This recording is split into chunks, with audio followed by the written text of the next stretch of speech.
All right, so this is a story map about Kellam's stormwater runoff. This was made by Bradley and Matthew. As you can see, this is a interactive map of Kellam itself. Each pinpoint represents an area of the acreage in that area.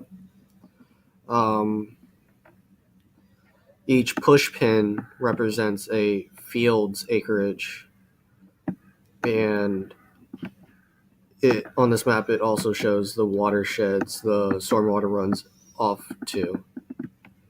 The permeability of Kellam is 73.94 acres, and the impermeable acreage is 32.06 acreage. All right, so you can push on these push pins, but since we're recording this, it doesn't work right now. But yeah, basically this is showing you the permeability and the impermeable spots of Kellam High School. Next we have where does the water go, and basically this is also another interactive map here, where also you can type in where Kellam is or anywhere you want. I'll show you right here. It goes to Kellam, and basically this shows you the entire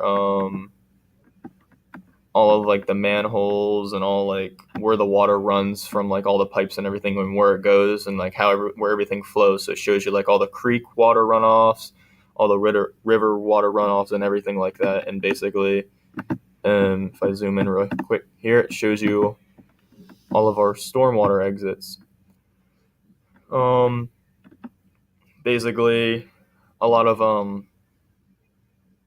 ways in our school that helps prevent the stormwater pollution is that there's these things underneath the school's parking lot. They're a company Stormtech help build these like half pipes, and basically what it does, it drains the water from the parking lot and filters out whatever's inside the water, like any trash or like pollutants in the water, and it becomes groundwater. Another thing that happens is that there's these patches of grass like on the sides of the roofs that the water flows into, and it goes into in it the water gets cycled through the grass and everything, gets all the drains it all out, and it all sits in these huge silos, which also gets drained of anything bad. And it's also used for our fields to keep the fields also healthy. But sometimes the water does flow back into the nearest watershed, which is the West Neck Creek, and which also can flow into the Chesapeake Bay into our ocean, and it's not that great when that happens.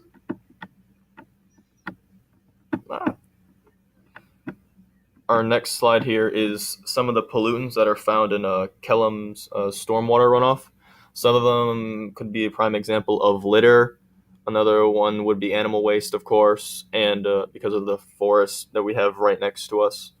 Um, and a lot of pollutants could have been back in the day when the school was also being built, when all the parking lots being created, and it caused a lot of stormwater runoff to pollute the water. Another thing that could cause stormwater runoff would be the CO2, because nearly 2,000 kids go to Kellam, and most of them can drive or take the bus. And both of these things obviously release a lot of CO2, which ends up getting trapped in the watershed near us. Now, what has changed over the past 100 years?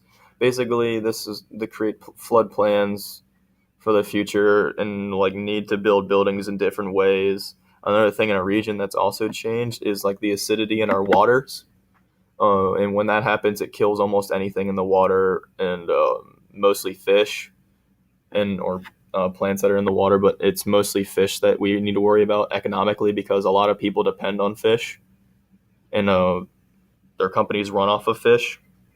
And so a lot of places would go out of businesses, and people would most likely starve a lot of the times. Basically, this is a proposal of what we could do to help Kellam's stormwater runoff.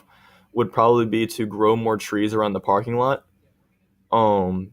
because it would be a little bit closer to the CO2 emissions, and it would also help decreasing the amount of CO2 in the air because we have more trees. Just because if we add more trees, then it would add we could absorb more CO2. Basically, this slide is going to talk about how the CO2 being absorbed by an example of trees. So the trees around Kellam are sweet gum, shagback hickory, and American beech. The sweet gum accumulates about 1,130 pounds of carbon each year. The shagback hickory would take 1,145 pounds, and the American beech would only take up 574 pounds a year. And basically, that's basically how much carbon or CO2, my bad, CO2 our trees would absorb within a year. So by adding more trees, it would help a lot. What are the CO2 effects here at Kellam? Well, it would get into our nearest watershed, which would be the West Neck Creek. And as the CO2 is put into the air, it's also being absorbed by the water around it. And that water near us is obviously being West Neck Creek. And that would raise the water in acidic levels and heat. And as you follow the West Neck Creek, it also flows into the bigger body of water, which is the Chesapeake Bay, which then also flows into the ocean, which also raises the acidity in both those water masses.